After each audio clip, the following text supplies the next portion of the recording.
मैया आबि रहल छथि अंगना नेपुर रुनु झुनु बाजनी ना। हे मैया आबि रहल छथि अंगना नेपुर रुनु झुनु बाजनी ना।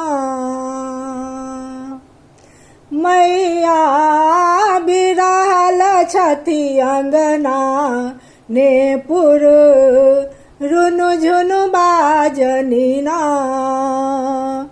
नेपुर रुनु झुनु बाजनी ना। नेपुर रुनु झुनु बाजनी ना। मैया आबि रहल छथि अंगना नेपुर रुनु झुनु बाजनी ना।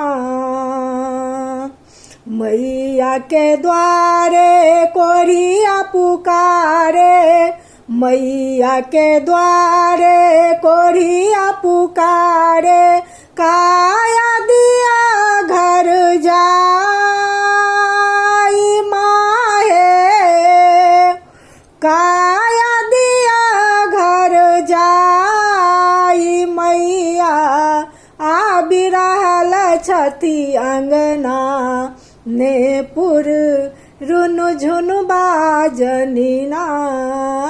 मैया आबि रहल छथि अंगना नेपुर रुनु झुनु बाजनी ना। मैया के द्वारे अंधा पुकारे। मैया के द्वारे अंधा पुकारे। नैन दिया घर जाई माहे। नैन दिया घर जाई मैया आबि रहल छथि अंगना नेपुर रुनु झुनु बाजनी ना। मैया आबि रहल छथि अंगना नेपुर रुनु झुनु बाजनी ना। मैया के द्वारे बाझिन पुकारे। मैया के द्वारे बाझिन पुकारे। पुत्र दिया घर जाई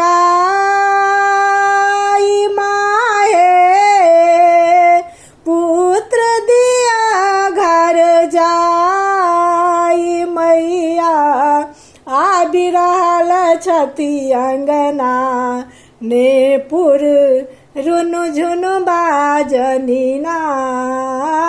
मैया आबि रहल छथि अंगना नेपुर रुनु झुनु बाजनी ना।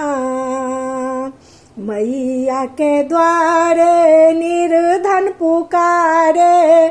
मैया के द्वारे निर्धन पुकारे।